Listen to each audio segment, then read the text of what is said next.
Hello and welcome to the Morningstar series, Why Should I Invest With You? I'm Emma Wall and I'm joined today by Steve Ellis, manager of the Fidelity Emerging Market Debt Fund. Hi, Steve. Hi, Emma. So year to date, emerging market debt has done very well. What has driven those positive returns? Well, you're right. The returns have been very strong year to date. In local currency, returns have been around about 13.5%, and in hard currency, the returns have been about 7.5%. The returns have actually come from a number of factors, I think. And I think the first one is that there's a big yield surge taking place in the global economy right now. So when you look at hard currency debt, for instance, we have seen some spread compression taking place in markets. So debt spreads have actually tightened to about 300 basis points over US Treasuries. But the bulk of the returns are coming from the yield that you get on the asset class, which is about 5%.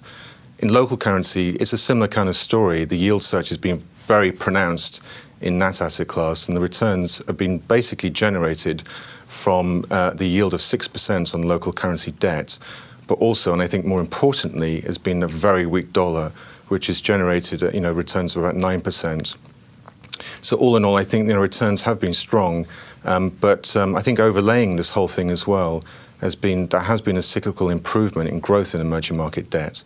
So we have seen real yields higher. We have seen an improvement in the balance of payments. So the sort of structural side of emerging markets has improved, but the growth dynamics have improved as well. And the search for yield goes on. UK investors are only too aware of that. Does that mean that the asset class is going to continue to do well because there is still that demand?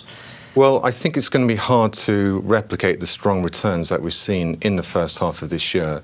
I mean, ultimately, it's going to boil down to a few factors. I think the first one is whether the weak dollar trend can actually continue.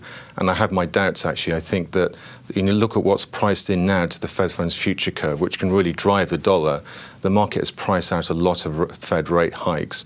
So if you look between now and the end of 2018, there's only 30 basis points of hikes priced in. So that could easily be moved higher if the Fed do actually embark on a more aggressive tightening phase to tighten financial conditions. The other thing as well is that, I think one of the things that had caused this cyclical improvement in growth has been China, and has caused spreads to tighten, to currencies to rally and so on, particularly the commodity currencies. And I think that it's going to be very hard for China to replicate the strong growth that we've seen in the first half, because one of the most important trends in China at the moment is we've seen a very sharp decline, a contraction, in fact, of the credit impulse there, which means that you look at the change in credit as percentage of GDP is actually now tightening as the authorities there try to get to grips with the debt issues that it has. So I think the mixture of weaker growth and also the potential for the Fed to actually, for the market to price a slightly higher rate of tightening by the Fed could actually weigh on the asset class a bit. So more muted expectations for the remainder of the year. However, will the markets that have done well so far this year continue to provide those opportunities, or are you looking elsewhere for the best value opportunities for the fund? Well, the markets that have performed the best in the first half of the year have been the more commodity resource-based countries. And that's really a function of this big improvement in growth that we saw in the tail end of last year and into this year, and that in itself came from China. So China last year turned the taps on in fairly amazing style, where it generated about $4 trillion worth of credit expansion, which is about just over 40% of GDP.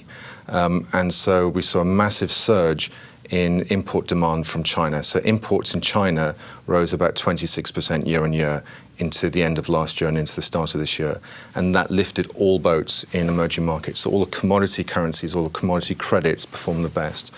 But like I said, I think the more likely scenario for the second half, and certainly going after the Chinese plenum in November, is one where the authorities have to do something to get to grips with the explosion in debt that we've seen.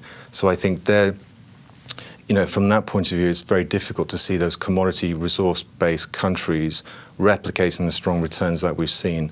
And I think this is an environment where safety really counts in emerging markets, that you need to actually be, you still generate the yield by finding some of the yield plays, but looking, a bit more quality, trying to find some assets which, are more defensive from that respect. Steve, thank you very much. Thank you. This is Emma Wall from Morningstar. Thank you for watching.